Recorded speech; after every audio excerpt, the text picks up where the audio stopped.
Hello, Noby Grant here. This is part 3 of the summary highlight playthrough of World's End Club. Man, things are getting rough for the club, but let's see about pushing ourselves further and get a victory here. With that being said, let's continue World's End Club. But you know what? This isn't the time for sadness again. We are done with that. They have to find Vanilla fast. But how? Where are they keeping Vanilla? There must be a clue. Huh. I guess Pochi can see numbers. And yep, apparently Pochi can see the other timelines. I mean, it makes sense, since Rachel did so too, and he was controlled by Pochi. So really, it was Pochi who saw the other timeline. And, well, now Pochi sees Vanilla from that one timeline. From that time that we talked to the code guy back at the factory. However, Pochi is questioning what is going on here. Like, how can he see this? Could it be that someone is showing this to him? But who? Well, that will be answered later, cause now we have a roadblock. In Ochikoshi fashion, we have to go back in time to do a different route, so that we could possibly discover who this person might be that is showing this stuff to Pochi. I kinda had a feeling that something like this was gonna happen, but at the same time, this definitely feels like endgame stuff. Like, I was thinking we're gonna be finishing this with the main ending, but we still got some stuff to do apparently. Well, you know what, folks? For the sake of not cutting the flow of the story here, I'm gonna leave the backtracking to you guys, if you decide to give this game a shot for yourself. All that I'm gonna say here is that we need to reach Kyoto, in this case. I mean, remember, that moment when we had to decide between Osaka and Kyoto, and now it wants us to go to Kyoto. And there, some stuff will happen, some that will be quite important, especially to Jeno. Okay, so basically what we learn is that apparently there is this other worlder who is against Mike, and also knows the past that Pochi has not experienced. The other world is not from this world, and they can communicate only through people that are called X-types. And you can tell that they are X-types because they have X's on their forehead. And you know what this means, folks. Pochi over here is one of them. So that is why he can receive this information. That's right. I'm an X-type. Hey, you're there, aren't you? You've been watching us all from the very beginning, haven't you? So, you ought to know all about the situation we're in right now. Please, you've got to help us. You're the only one who can help us, Otherworlder. Yep, apparently the other worlder was me all along! What the hell? Yeah, we are doing all the stops here in terms of narrative surprises. Looks like it is up to me now to save the day. So, of course, I decide to help him. I tell Pochi of Vanilla's location, the 6 letters that Penelope mentioned randomly before. Vanilla is now in heaven. That is because apparently that is what the club's teacher told him when Vanilla quote-unquote died. No one expects it to be taken as literal though, so Vanilla is literally at a place called heaven. This feels kind of stretched, but whatever, I'll take it. Now we need to determine where this heaven is, and for that, we need the coordinates. And that is exactly what the X and the Y are for. To determine the location of God's door, the location of heaven. The note with the XXY is actually X multiplied by Y, so we need to know the Y and the X, and multiply those to get the passcode that will be necessary for us to access the database here, and find out where heaven is. We have the X, but we don't have the Y. And you know what this means? More backtracking!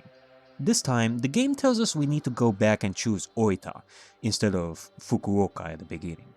Once again, I'm gonna leave it to you guys if you're interested. That section will focus a tiny bit on Mochan to have him shine a little bit. And we found out that y is 1996.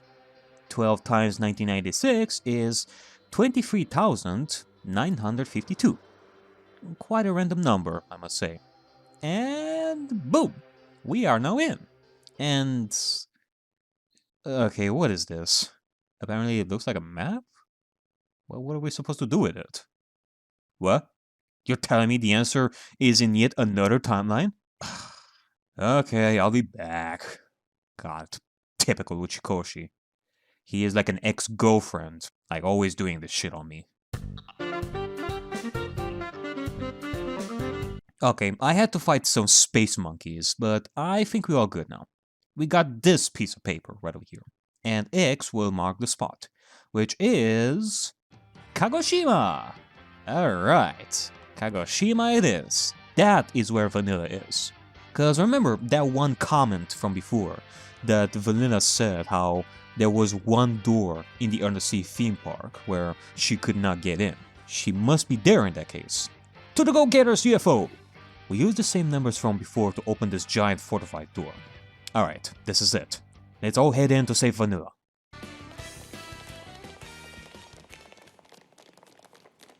Sorry, everyone.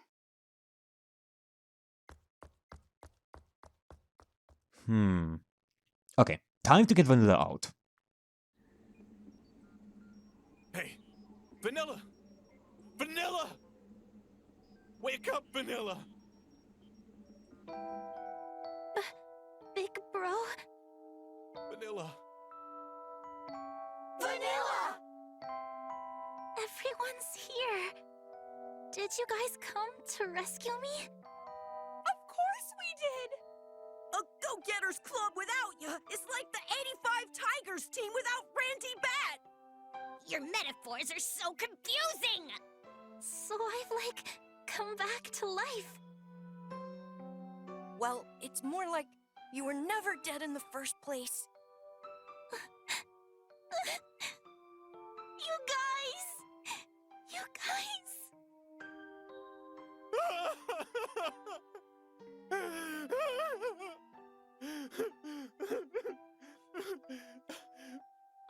Hold on, big bro. Don't go crying before your little sis, okay? Don't be an idiot! I ain't crying! You're totally crying. You can't exactly use that excuse about the evening sun making your eyes red. You remembered?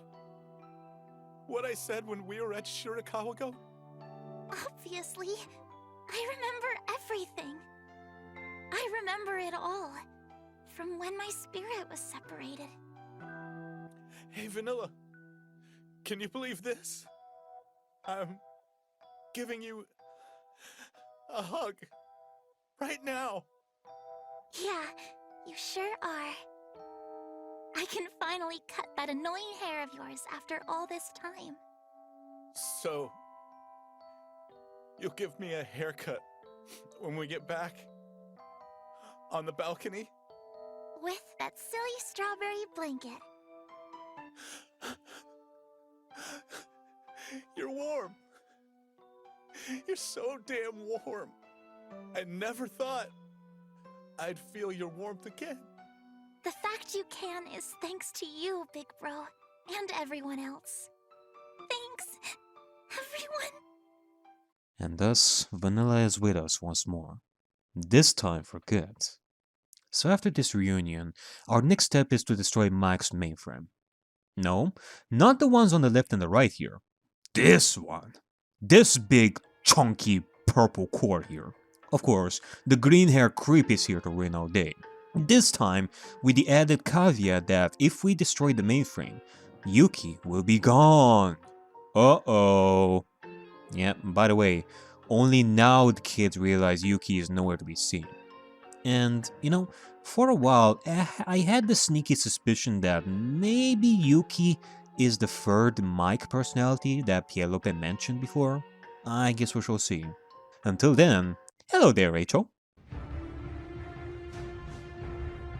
Yup, of course Mike ordered the robots to get Rachel's body and modify it to their will. so that Rachel can go against us. Rachel, no! Huh?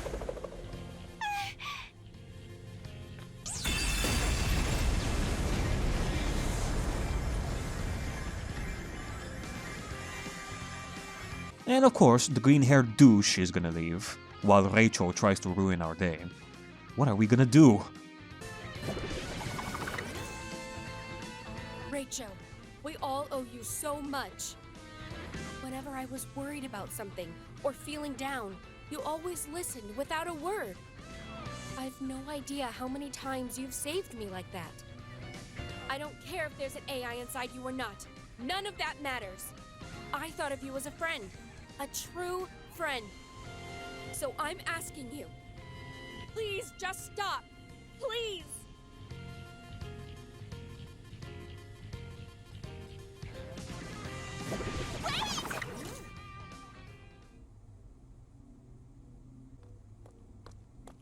Same here! Rachel, you're my friend!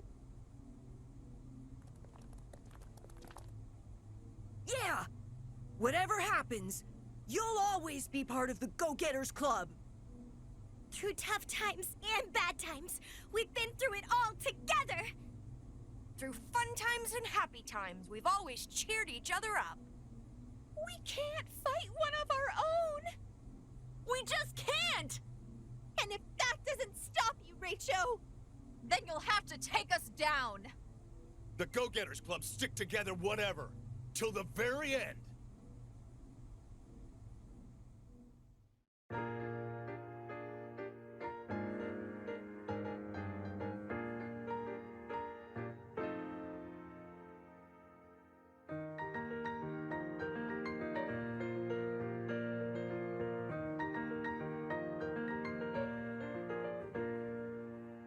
clear blue skies and warm summer days. We have to find the courage within for whatever comes our way. Our great adventure's about to begin. 12 boys and girls, go, go, go getters. Fate brought us together. And when we all work as one, we're the toughest thing around. Things aren't easy, there's no doubt. But you'll never ever be alone. The sun is rising up, up, up, above. Come on, now it's time to go. The road is so long, the nights are so cold. But our friends have been there from the start. Even if the world comes to an end, go, go, go getters will never fall apart. So wholesome!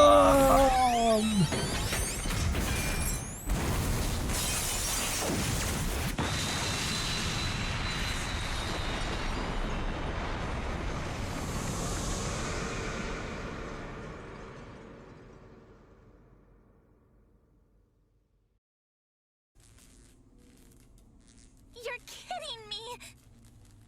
What the hell's going on? It's hard to believe, but perhaps Mr. Raicho's become self-aware. Yuki has come back. She explains to us that Mike didn't put any AI in Rachel here, and yet he became self-aware and went for the core. However, what Rachel actually managed to do there is destroy the barrier surrounding the core, so that the rest of the club can do the finishing blow. But just as it was explained before, if we destroy the core, that would mean that Yuki disappears. And it is true. She is the third personality of Mike. Her core processor is basically the core itself as well, and her body is just like Rachel's, remotely operated. But if this is all true, Why did she follow the club? What was her goal in all of this? Well, it is only one thing, to be their friend. As simple as that. She saw them, having so much fun together. She wanted that too, but in her eyes, it all has to end now, for humanity's sake, which means the club has to destroy the core. But Yuki, I'm sorry. I'm sworn to protect the Go-Getters. The Go-Getters Club is what matters to me the most. I get it. I was prepared for this. No, that's not what I meant. Yuki, you're one of us after all. There's no way I can abandon you, Yuki. Mr. Pochi? You're such a little diva, aren't you? Especially after we became friends in the snowy mountains in Yamaguchi. Miss Chuko? Yeah, that's right. We've finally gotten close enough to call each other Vanny and Yuki. Miss Vanilla. Just call me Vanny. Yuki, do you remember what you said when we were walking along the tracks that time? I love everyone in the Go-Getters Club. It works both ways. We all super duper pippity poppity love you too, Yuki. Who gives a hoot if you're part of Mike or not? Or if your cooking is super yucky. Even if you're no good with nicknames.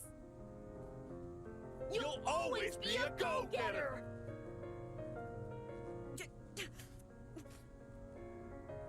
Hey, Kansai, why are you crying? I ain't crying! No, you're bawling your eyes out. Anyways, we're not gonna let anything happen to you, Yuki! We're gonna keep you safe no matter what! You guys. You guys. then it is settled. Once more, we shall go for the third option. Why not reprogram Mike's personality instead of destroying it? I mean, Vanilla and Pochi are a bunch of geniuses on that front. This way, we can defeat Mike, save humanity, and have Yuki still live. Alright, so the idea is that we will send Pochi inside the system to confront Mike, together with Vanilla to help him. Easy peasy lemon squeezy, kids.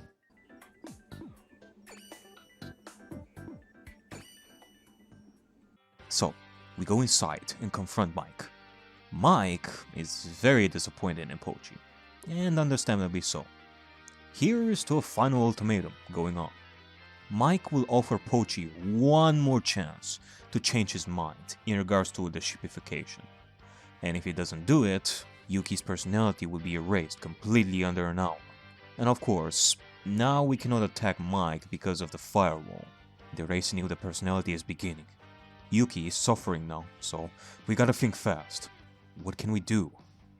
Alright, here's what needs to be done. In order to destroy the firewall, 3 keys are needed. Oh my, you know what this means. Time for one final gameplay portion with the club.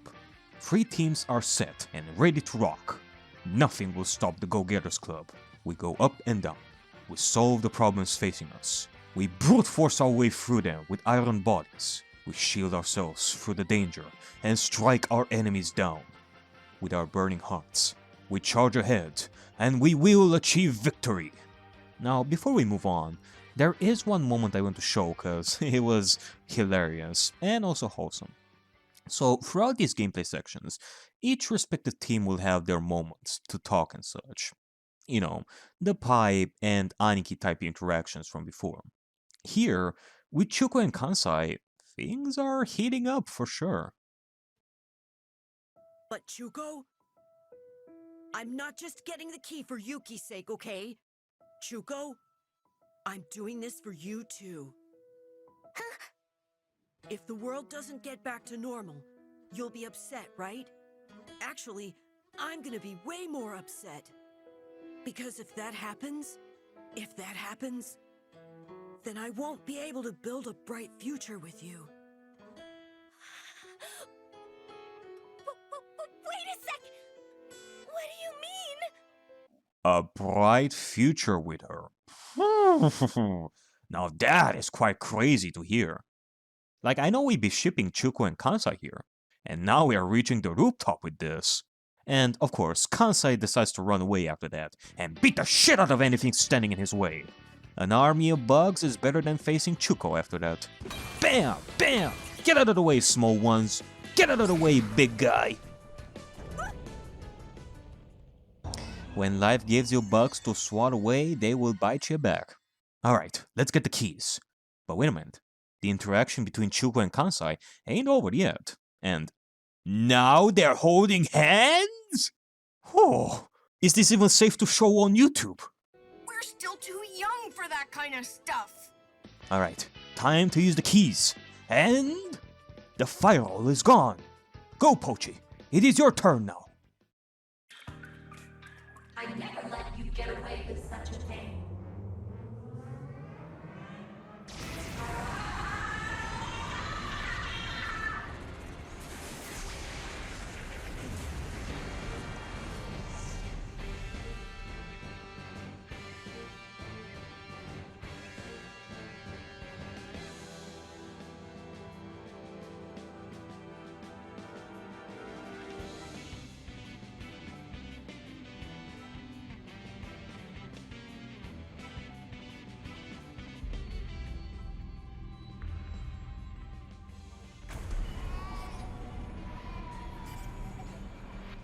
Pochi, that thing is Mike's personality program. Mike sure has quite a creative mind to be coming up with this stuff. Alright, let's skip through this fight.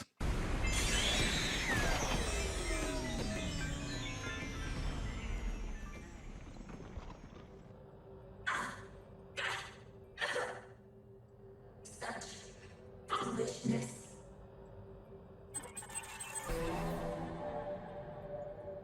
To think that I could be defeated by one of my failed creations. Pochi, sooner or later, you're going to regret your choices. If humanity is left unchecked, then all life on the planet will die. That's just what some simulation says, right? That's right. But my simulations are flawless. You think so? Then why didn't you predict this would happen? A simulation like that doesn't prove anything. You can't predict the future of humanity, however good your simulations are. Because humans have these completely illogical things called emotions. What I realized spending time with the go-getters is that emotions are wonderful. Laughing so hard with your friends that your stomach hurts. Crying so much that you can hardly breathe. Those moments are so precious. Nothing can replace them. That's why I'm going to keep protecting humanity's emotions here on out.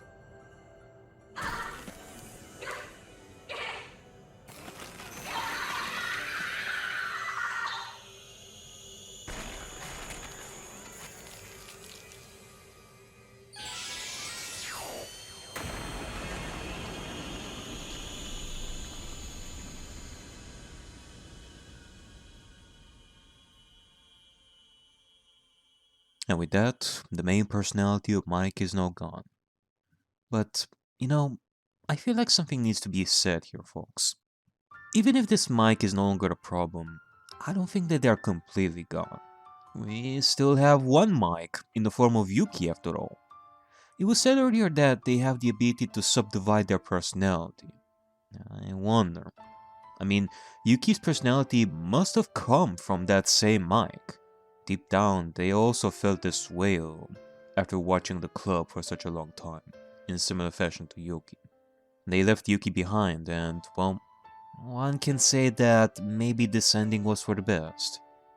Leave these negative feelings in regards to emotions behind, and move forward together to build a much better and safer world, in the form of Yuki now.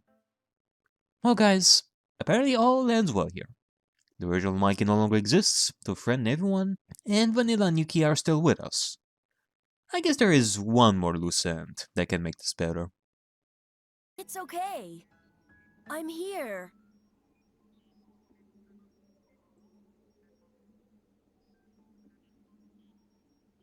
Rachel! What are you doing here? What am I doing here? Isn't it obvious?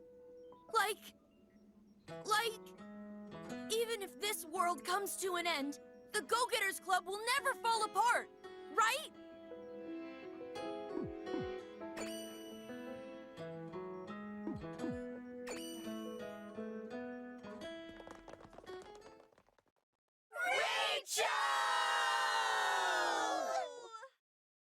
And that was the true ending of World's End Club. Give it an applause for the Go-Getters Club, folks. Well, it's all over now. The kids set out on building a better future together. Humanity is going back to the surface now. So, with that being said, time for my thoughts in regards to this adventure. If you were to ask me to describe this game in one word, that would be innocent. I think that this game was a cute, easy, innocent, and efficient story that, while it may not blow everyone's mind or anything, it did have some interesting little twists here and there to make you think, huh, so they're doing that. Interesting. So, I think we all know that this game had Kazutaka Kodaka and Kotaro Uchikoshi's fingerprints all over this game. But I feel like I did a tiny bit of a mistake before. And I'm reading some stuff on the internet in regards to this information. Like the major writer for this seems to be Uchikoshi, which, when I look at this game, this definitely is more Uchikoshi-centric, even if there are prints of Kodaka here as well. However, in directing this, the ones who co-directed this are Uchikoshi, Kodaka, and Takumi Nakazawa. I wasn't sure who this was, and I checked him. He directed Rude Double before Crime After Days? Okay, now this is making a lot of sense. All I'm gonna say in a non-spoilery way is that in between World's End Club and Rude Double, there is one common thing going on between them. Like, if you read Rude Double, you will know what I'm talking about. Spoilers, you can skip to this point in the video if you don't want to get spoiled on Rude Double. Like, I'll give you a couple of seconds.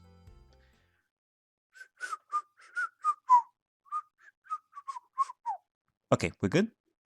Alright, so that one common thing would be Vanilla.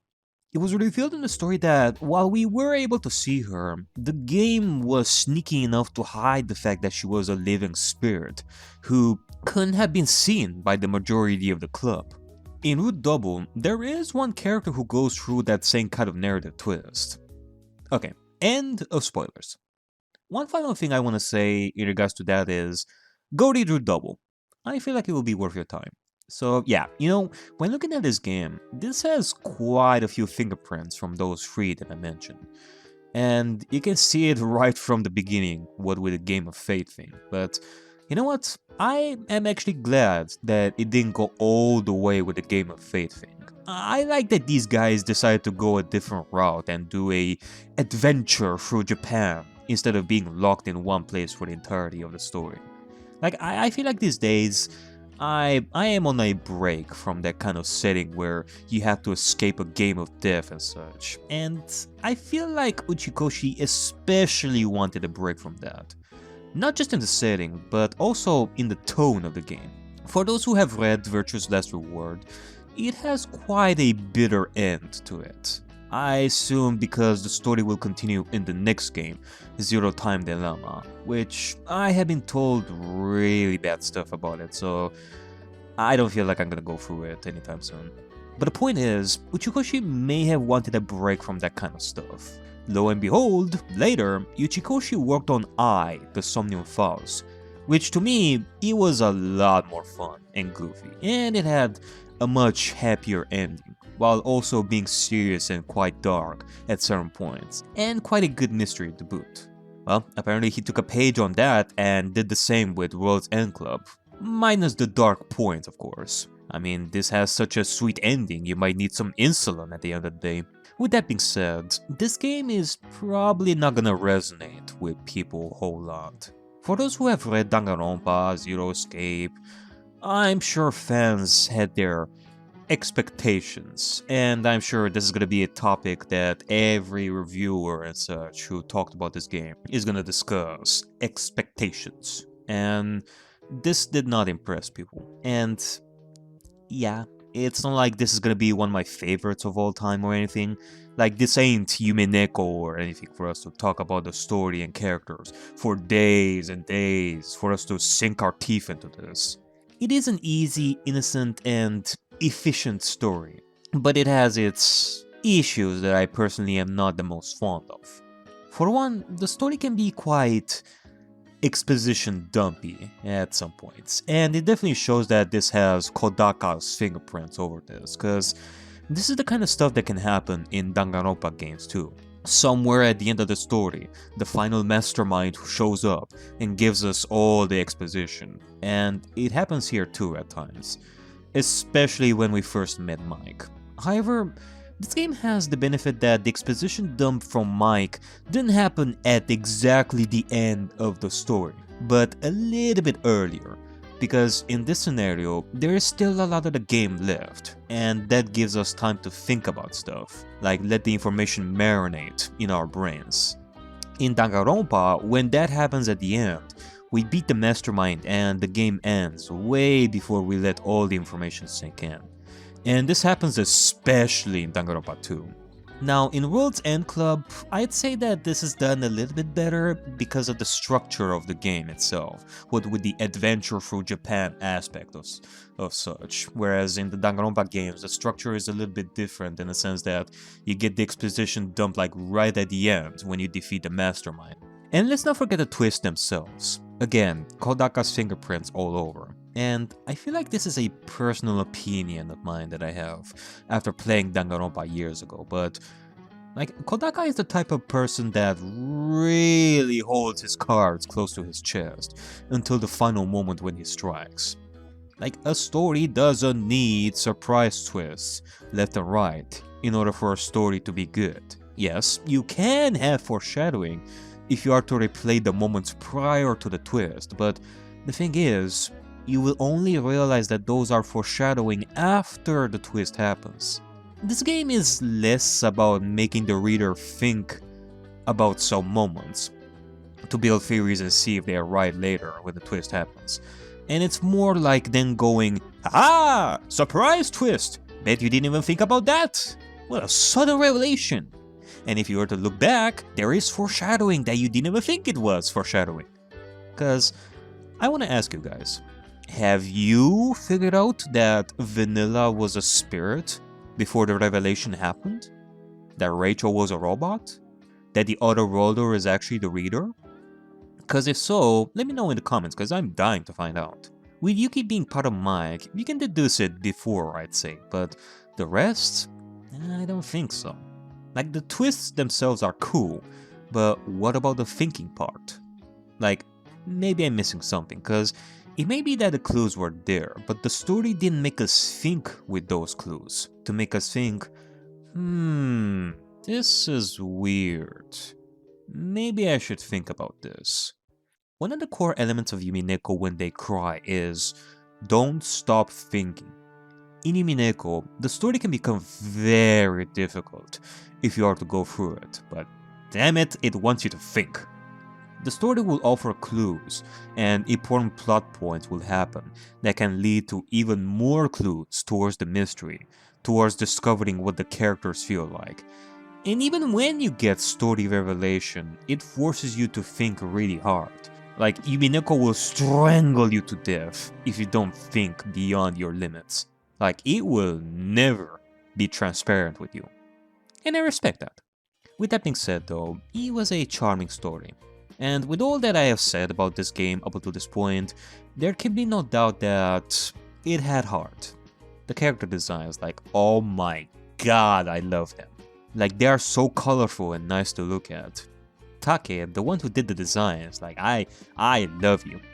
And yeah, it does seem that Take also did designs for Pokemon games.